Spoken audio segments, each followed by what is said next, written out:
आज का हमारा टॉपिक पॉलीगॉन है और अगर आपने मेरा चैनल सब्सक्राइब नहीं किया तो सब्सक्राइब कीजिए। चलिए शुरू करते हैं। टॉपिक है पॉलीगॉन्स। पॉलीगॉन्स से पहले हम टाइप ऑफ कर देते हैं। तो पहला है सिंपल एंड नॉट क्लोज। अभी सिंपल का मतलब क्या है कि कहीं पे भी क्रॉस नहीं होना चाहिए। अभी देखो यहाँ पे क्रॉस हो रहा है तो ये सिंपल नहीं है, यहाँ पे क्रॉस हो रहा है तो ये सिंपल नहीं है, पर इस फिगर में कहीं पे भी क्रॉस नहीं हो रहा है तो ये सिंपल है।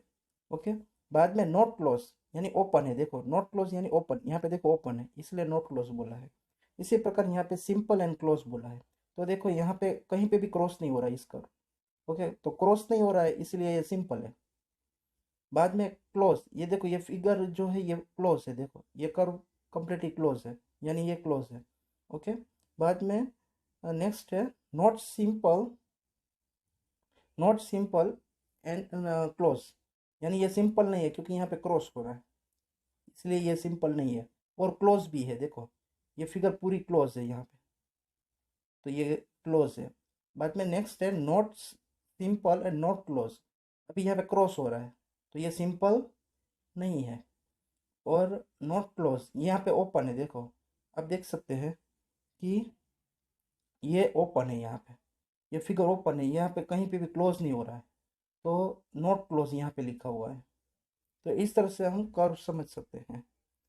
बाद में पॉलीगॉन। पॉलीगॉन की डेफिनेशन क्या है तो क्या सिंपल क्लोज कर्व।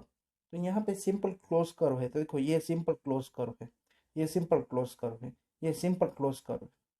ये सिंपल क्लोज कर्व नहीं है। ये किस तरह का कर्व है? ये not simple and not close इस टाइप का है। बाद में ये not simple and close curve है। ओके। ये देखो ये सिंपल है बट क्लोज नहीं है, ओपन है यहाँ पे। ओके। तो ये तीनों में से कोई भी पॉलीगॉन नहीं है। ओके। ये तीनों पॉलीगॉन है, ये तीनों पॉलीगॉन है। ओके। तो कर्व थीटा पॉलीगॉन यहाँ पे लिखा हुआ है तो ये तीनों एग्जांपल है। जो रेक्टेंगल टाइप है दिया हुआ है वो पॉलीगॉन है। बाकी जो मैंने क्रॉस किया है वो पॉलीगॉन नहीं है। तो यहाँ पे डेफिनेशन में क्या लिखा हुआ है कि सिंपल सिंपल होना चाहिए, क्लोज होना चाहिए और सभी लाइन सेगमेंट होना चाहिए। ओके। यहाँ पे देखो यहाँ पे लाइन सेगमेंट है, यहाँ पे सभी जगह लाइन सेगमेंट है, यहाँ पे भी सभी जगह लाइन सेगमेंट है।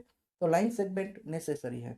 यहाँ पे जो शेप है वो कर्व शेप नहीं चलेगा।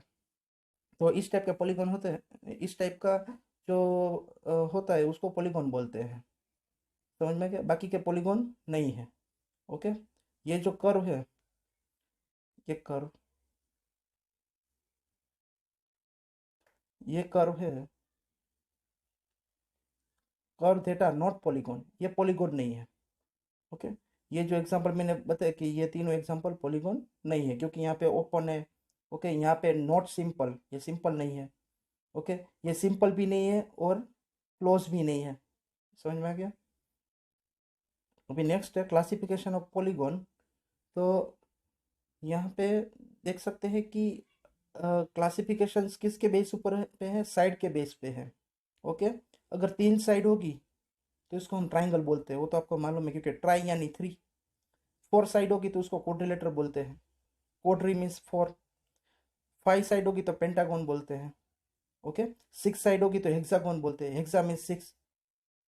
तो इस तरह से 7 साइड होती है तो हेप्टागोन बोलते हैं। देखो इसको हेप्टागोन है, इसमें 7 साइड है। 8 साइड होगी तो ऑक्टागोन, 9 साइड होगी तो नोनागोन, 10 साइड होगी तो डेकागोन। तो इस तरह से हमने क्लासिफिकेशन किया है अकॉर्डिंग टू साइड। ओके, कितनी साइड है उस पर। अभी एन साइड होगी तो एन गोन मीन्स के पीछे गोन लिखना है। ओके। आगे जो होगा वो साइड के बेस पे होगा। डेका यानी 10, नोना यानी 9, ओक्टा यानी 8, हेप्टा यानी 7, इस तरह से। बाद में diagonal. A diagonal is a line segment containing connecting two non-consecutive vertices of polygon. Okay. तो डायगोनल किसको बोलेंगे कि कोई भी लाइन सेगमेंट है। ओके। वो वो जो नॉन कॉन्जिक्यूटिव वर्टाइसिस है। नॉन कॉन्जिक्यूटिव वर्टाइसिस कौन सा हुआ? देखो एस के लिए नॉन कॉन्जिक्यूटिव वर्टाइसिस कौन सा हुआ? क्यू। ओके। क्योंकि एस के बाद पी है और एस के बाद आर भी है। तो नॉन कॉन्जिक्यूटिव यानी जो कॉन्जिक्यूटिव नहीं है, यानी पी और आर नहीं आ सकते, उसके लिए क्यू है। तो नॉन कॉन्जिक्यूटिव वर्टाइसिस है उसको जो लाइन सेगमेंट ज्वाइंट करता है इसको हम डायगोनल बोलते हैं। समझ में आ गया, डायगोनल। ओके, तो क्वाड्रिलेटरल में कितनी डायगोनल होती है? 2 डायगोनल होती है। समझ में आ गया, क्वाड्रिलेटरल में 2 डायगोनल होती है क्योंकि यहाँ पे नॉन कॉन्जिक्यूटिव वर्टाइसिस एस के लिए क्यू है और पी के लिए आर है। ओके, और आर के लिए पी है, तो यहाँ पे नॉन कॉन्जिक्यूटिव वर्टाइसिस कम है। बाद में इसमें देखो यहाँ पे ये पेंटागन है, तो इसमें देखो ए के लिए नॉन कॉन्जिक्यूटिव कौन कौन से है? तो देखो बी कॉन्जिक्यूटिव है, ई भी कॉन्जिक्यूटिव है, डी और सी नॉन कॉन्जिक्यूटिव है क्योंकि ए के बाद सी नहीं आता और ए के बाद डी नहीं आता, तो उसको जो कनेक्ट करते हैं हम लाइन सेगमेंट, ये डायगोनल हुए। तो कि ए के ये 2 हुए। ओके, तो इस तरह से कितने डायगोनल हुए देखते हैं, 1 2 3 4 और 5, तो पेंटागोनल के 5 डायगोनल है। ओके, तो इस तरह से हम फाइंड आउट कर सकते हैं। डायगोनल को फाइंड आउट करने के लिए फॉर्मूला है, वो फॉर्मूला देखो यहाँ पे दिया हुआ है, n-3/2। n यानी क्या है? Number of side. n यानी क्या है? Number of side. अभी आप हेक्सागोन की बात कर रहे हैं तो हेक्सागोन में कितनी साइड होती है? 6 साइड होती है, तो n की वैल्यू क्या आएगी? 6। तो आप 6 पुट करके आपको पता चल जाता है कि हेक्सागोन में कितने डायगोनल हैं। तो देखो यहाँ पे 6 वैल्यू पुट की, तो 6-3, यहाँ पे 6-3 यानी 3। ओके, तो अभी 6 3 सा क्या होगा? 6 3 सा 18। अभी 18/2 क्या होगा? 9। तो यहाँ पे 9 डायगोनल मिलेगी। ओके, तो हेक्सागोन में 9 डायगोनल होती है। तो इस तरह से हम फॉर्मूला से number of diagonal find out कर सकते हैं। समझ में आ गया? तो ये फॉर्मूला नोट डाउन कर लीजिए। अभी कॉनकेव एंड कॉन्वेक्स पॉलीगॉन, इन दोनों की बात करते हैं। तो उन दोनों में फ़र्क क्या है? तो कॉन्वेक्स पॉलीगॉन किसको बोलेंगे? तो convex polygons have a no portion of their diagonal in exterior. इसकी डायगोनल बाहर की तरफ नहीं होती। ओके, और दूसरी बात, यहाँ पे सभी इंट्री एंगल होते हैं ना, वो 180 से लेस होते हैं, 180 से लेस होते हैं। ओके, अभी यहाँ इसकी बात करते हैं कॉनकेव पॉलीगॉन की।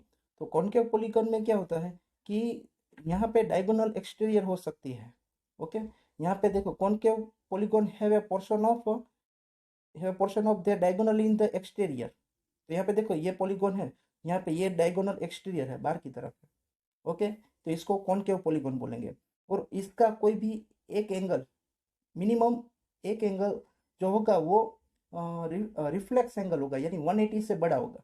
देखो यहाँ पे ये एंगल देखो, ये 180 से बड़ा है। आपको फिर से दिखाओ, ये एंगल है, ये एंगल इंटीरियर एंगल 180 से बड़ा होगा। ओके, तो इसको हम कॉनकेव पॉलीगॉन बोलते हैं। बाद में रेगुलर पॉलीगॉन की बात करते हैं। तो रेगुलर पॉलीगॉन में क्या होता है कि उस पॉलीगॉन की सभी साइड सेम होती है और सभी एंगल भी सेम होते हैं। ओके, सभी साइड भी सेम होती है और सभी एंगल भी सेम होते हैं। जबकि इरेगुलर पॉलीगॉन में सभी साइड सेम हो भी सकती है, तो सभी साइड सेम न भी हो सकती है। ओके, इसमें दोनों प्रॉपर्टी नहीं लगती, कभी कभी साइड सेम होगी, कभी कभी एंगल सेम होंगे। ओके, अगर दोनों प्रॉपर्टी अप्लाई हो जाए, साइड भी सेम है, एंगल भी सेम है, तो वो रेगुलर पॉलीगॉन बन जाता है।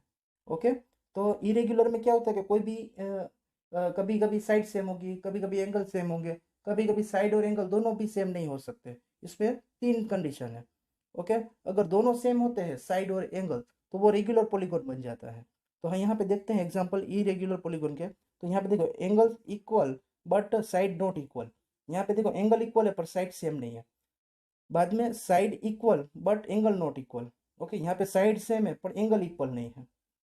बाद में नाइदर साइड इक्वल और नॉर एंगल इक्वल, इसमें साइड भी सेम नहीं है और एंगल भी सेम नहीं। ओके, तो इस तरह से हम यहाँ पे 3 टाइप के इरेगुलर पॉलीगॉन मिलते हैं और रेगुलर में एक ही टाइप के होते हैं। बाद में नेक्स्ट है यहाँ पे आपको इंट्री एंगल की बात करते हैं कि हम इंट्री एंगल कैसे फाइंड आउट करें। ओके, तो इसका एक फॉर्मूला है जिससे हम इंट्री एंगल फाइंड आउट कर सकते हैं, वो यहाँ पे दिया हुआ है, n-2 × 180। n यानी क्या है? Number of side. ओके, अगर सपोज कि हम पेंटागन है, तो पेंटागन का इंट्री एंगल का सम नहीं मान। ओके, कि इंटीरियर एंगल का सम कितना होता है, पेंटागन का मालूम नहीं है, तो हम किस तरह से करेंगे कि पेंटागन में कितनी साइड होती है, 5 साइड होती है, तो 5 - 2, ओके, मल्टीप्लाई 180, ओके, 5 - 2 यानी 3, 3 × 180, अभी 3 × 180 यानी 18, 183 का क्या होता है, 540, ओके, तो 540 होता है। तो जो पेंटागन होता है उसके इंटीरियर एंगल का सम 540 होता है। इसी प्रकार आप कितना भी कोई भी पॉलीगन हो, उसमें कितनी भी साइड हो, उसके इंटीरियर एंगल का हम सम फाइंड आउट कर सकते हैं। ओके, तो यहाँ पे एन यानी नंबर ऑफ साइड। तो देखते हैं यहाँ पे पेंटागन, देखो पेंटागन है, उसका इंटीरियर एंगल का सम 540 आता है। अभी आपको सपोज कि ये पेंटागन रेगुलर है, ओके, सभी एंगल सेम है उसके, तो उसका कोई भी एक एंगल आपको फाइंड आउट करना है, तो किस तरह से करोगे, तो क्या देखो सभी एंगल का सम 540 है, सभी एंगल का सम 540 है, फिर पेंटागन में कितने एंगल होते हैं, 5 एंगल होते हैं, तो डिवाइड बाई 5 करो, ओके, तो आपको आंसर आएगा 108, ओके, तो 108 पेंटागन रेगुलर पेंटागन होगा, तो उसके सभी एंगल 108 के होंगे, ओके, तो इस तरह से हम ईच एंगल फाइंड आउट कर सकते हैं। तो यहाँ पे देखो 108, ओके, तो हम सभी एंगल फाइंड आउट कर सकते हैं। यहाँ पे फॉर्मूला बना दिया है कि n - 2 मल्टीप्लाई 180, यानी आपको इंटीरियर एंगल का सम मिलेगा, डिवाइड बाई n, यानी आपको ईच एंगल मीन्स एक एंगल का एक एंगल कितने का होगा वो आपको मिल जाएगा। बाद में क्वेश्चन आंसर हम, तो आपको यहाँ पे फिगर दी हुई है, यहाँ पे 8 फिगर दी हुई है, ओके, तो इसमें से आपको सभी यहाँ पे क्वेश्चन है कि simple curve, simple close curve, बाद में पॉलीगोन, कॉन्वेक्स पॉलीगोन और कॉनकेव पॉलीगोन, ये सब आपको यहाँ इसमें क्लासीफाई करना है। तो पहले सिंपल कर्व में ये सब आएंगे, ये सब सिंपल कर्व है, ओके, क्योंकि इसमें क्रॉस नहीं हो रहा है कुछ। बाद में सिंपल क्लोज कर्व, तो ये सब क्लोज भी है, यानी सिंपल क्लोज कर्व भी बोल सकते हैं। पॉलीगोन, पॉलीगोन में ये दोनों पॉलीगोन है, ओके, ये दोनों ही क्यों पॉलीगोन है, क्योंकि इसमें देखो इसमें लाइन सेगमेंट नहीं है, कर्व है, इसमें लाइन सेगमेंट नहीं है, यहाँ पे देखो कर्व है, यहाँ इसमें भी लाइन सेगमेंट नहीं है, यहाँ पे कर्व है, ओके, तो इन तीनों में लाइन सेगमेंट नहीं है, तो ये दो है वो पॉलीगोन है, क्योंकि पॉलीगोन में लाइन सेगमेंट होना चाहिए। बाद में कॉन्वेक्स पॉलीगोन, तो कॉन्वेक्स पॉलीगोन में क्या होता है, डायगोनल अंदर की तरफ होती है, देखो यहाँ पे ये अंदर डायगोनल, ये यहाँ पे अंदर की तरफ डायगोनल होती है। और कॉनकेव पॉलीगोन में क्या होता है कि बाहर की तरफ डायगोनल होती है, एक डायगोनल बाहर की तरफ हो सकती है, एक या एक से ज्यादा, ओके, एक या एक से ज्यादा, तो देखो यहाँ पे बाहर की तरफ डायगोनल हो रही है, ओके, तो ये कॉनकेव पॉलीगोन हो गया, समझ में आ गया। और ये भी बोल सकते हैं कि इसका एंगल देखो रिफ्लेक्स एंगल है, 180 से ज्यादा है। बाद में नेक्स्ट है, how many diagonals does each of the following have, okay, आपको डायगोनल कितने हैं वो आपको फाइंड आउट करना है। तो अभी कोऑर्डिनेटर की बात करते हैं, कोऑर्डिनेटर में कितने होते हैं, 2 डायगोनल होते हैं, इसका फॉर्मूला भी है, फॉर्मूला का यूज करके भी कर सकते हो, क्योंकि कोऑर्डिनेटर में साइड कितनी होती है, 4 होती है, तो हम इस तरह से कर सकते हैं 4, ओके, 4 - 3/2 इक्वल टू, अभी 4 - 3 यानी 1 × 1/2, 2 1 जा 2, 2 जा, तो 2 × 1 यानी 2, तो दो दो डायगोनल है, ओके। बाद में अब यहाँ पे अ, इस तरह से रेगुलर हेक्सागोन की बात करें, तो रेगुलर हेक्सागोन का हमने एग्जांपल लिया था, तो उसकी 9 डायगोनल होती है इसी फॉर्मूला से। अभी ट्राइंगल की बात करें, तो ट्राइंगल में डायगोनल नहीं बन सकती, क्योंकि ट्राइंगल जो होता है उसमें नॉन कॉन्जिक्यूटिव वर्टाइसिस नहीं है। सपोज कि यहाँ पे ए, बी और सी है, तो ए का नॉन कॉन्जिक्यूटिव क्या है, कोई भी नहीं है, देखो ए के बाद बी आता है और ए के बाद सी भी आता है, तो नॉन कॉन्जिक्यूटिव वर्टाइसिस है ही नहीं, तो इसमें डायगोनल होती नहीं है। और फॉर्मूला से देखें तो हम फॉर्मूला से भी चेक कर सकते हैं कि यहाँ पे देखो कि अभी 3 - 3/2, अभी यहाँ पे देखो 3 - 3 क्या होगा, 0 हो गया, तो 0 से कुछ भी मल्टीप्लाई करो आंसर क्या आ जाएगा, 0, तो there is no diagonal, understand. बाद में नेक्स्ट है, अभी इसमें देखो कॉन्वेक्स कॉन्वेक्स कोऑर्डिनेटर है, ओके, तो उसका जो एंगल का सम है, अगर वो कॉन्वेक्स कोऑर्डिनेटर नहीं है तो उसका जो एंगल का सम है दोनों सेम आता है या नहीं, हमको चेक करना है इसमें। तो आपको कोई भी एक कॉन्वेक्स कोऑर्डिनेटर ले लीजिए, तो इधर पे देखो यहाँ पे कॉन्वेक्स पॉलीगॉन है। ओके, तो यहाँ पे हम देख सकते हैं कि अभी इसमें देखो ये डायगोनल कर दी, तो डायगोनल कोऑर्डिनेटर को ट्राइंगल में कन्वर्ट कर देता है, वो तो आपको मालूम है। ओके, तो ये ट्राइंगल बन गया। अभी ट्राइंगल का एंगल का सम क्या होता है, 180 होता है। ओके, अभी ये भी ट्राइंगल है, इसका क्या होता है, 180 होता है। अभी 180 प्लस 180 तो क्या होगा, 360। ओके, तो यहाँ पे 360 हो रहा है, तो एंगल सम प्रॉपर्टी अप्लाई हो रही है। देखो यहाँ पे इस तरह से समझाया हुआ है, देखो इस तरह से एंगल लेके अच्छी तरह से यहाँ पे समझाया हुआ है, और ये 360। अभी हम कौन के पॉलीगॉन लेते हैं, तो कौन के पॉलीगॉन के लिए, तो यहाँ पे कौन के पॉलीगॉन में अगर डायगोनल करें इस तरह से, तो वो भी ट्राइंगल बन जाता है। ओके, इसमें भी दो ट्राइंगल बनते हैं। तो अभी ये दोनों ट्राइंगल जो है, तो उसका एंगल का सम करते हैं, ये ट्राइंगल का 180 होगा, क्योंकि ओके ये ट्राइंगल का भी 180 होगा, तो टोटल कितना हुआ, 360। तो यानी angle sum property concave polygon हो या कॉन्वेक्स पॉलीगॉन हो, दोनों के लिए अप्लाई होती है। ओके, तो ये वेरिफिकेशन हो गया है। तो यहाँ पे देखो ये सब अच्छी तरह से समझा हुआ है, वेरिफिकेशन किया हुआ। बाद में नेक्स्ट है, what is the regular polygon, state the name of the regular polygon. Okay, regular polygon किससे बोलेंगे, तो जिसकी लेंथ सेम है, ओके, और उसके इंटीरियर एंगल भी सेम है, उसको रेगुलर पॉलीगॉन बोलते हैं। और बाद में हम अगर 3 साइड है तो उसको ट्राइंगल बोलते हैं, 4 साइड है तो उसको क्वाड्रिलेटरल बोलते हैं, 6 साइड है तो उसको हेक्सागोन बोलते हैं। बस यही है इसमें। बाद में इसमें देखो एक्स की वैल्यू फाइंड आउट करनी है, तो ये सब में देखो इसमें एक्स की वैल्यू करनी है, तो देखो क्वाड्रिलेटर है, ये 4 साइड है यानी क्वाड्रिलेटर है। भाई सभी एंगल का सम क्या होगा, 360 होगा।